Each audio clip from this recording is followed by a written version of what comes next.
Welcome to the deep dive. Today, we're diving into something fascinating, the memory of the Earth itself, focusing on soil health and resilience. We're drawing from this really compelling story about a farmer, Elias, and his tough journey towards what you might call generational wisdom. Yeah, and our goal here is to unpack that shift he made, moving, from being a conqueror of his land to becoming more of a steward. It's interesting because at the start, his spreadsheets, they looked great, high yields. But those numbers were hiding a fundamental collapse happening right under his feet.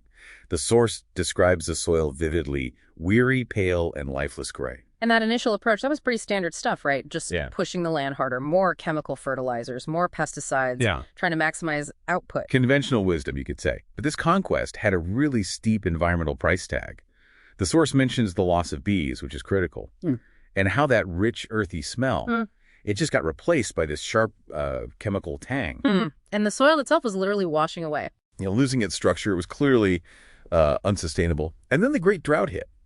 That was the real catalyst. Now, his neighbors' fields, they basically turned to dust. Elias's.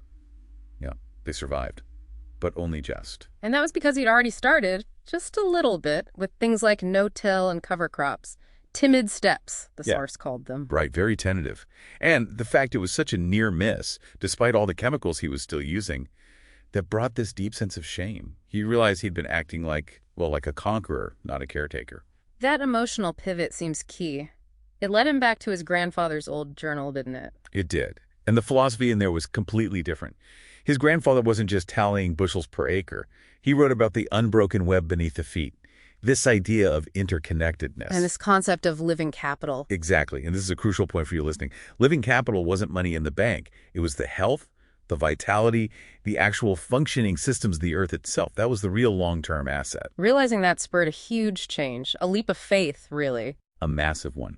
He sold his conventional plow, the symbol of digging things up, disturbing everything, and invested heavily in things like a no-till seeder, fully committed to regeneration. But that wasn't easy at first. The neighbors thought he was crazy, and the yields actually dropped significantly that first year, right?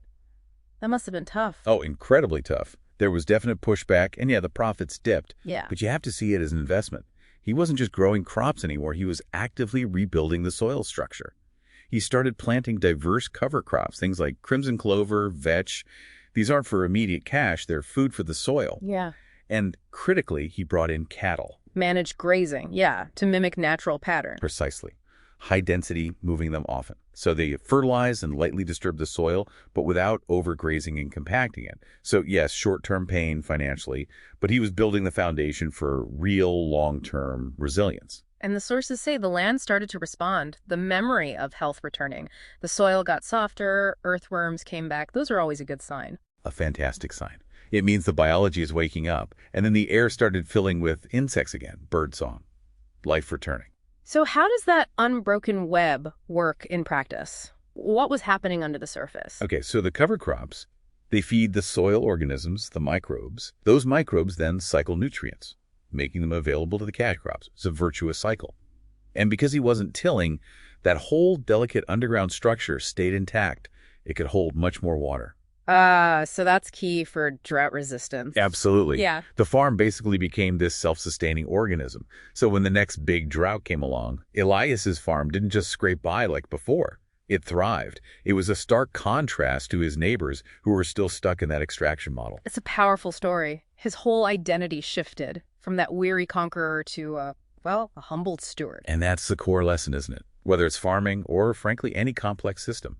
True resilience, lasting success. Yeah. It comes from investing in the internal health, that living capital, not just chasing the highest possible extraction number year after year. So here's something for you to think about.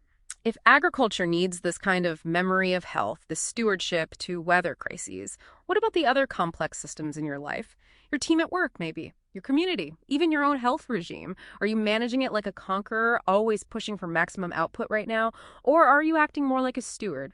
Patiently building that living capital, that deep resilience, that'll see you through when the inevitable drought hits. Something to mull over. Where does your next investment really need to go?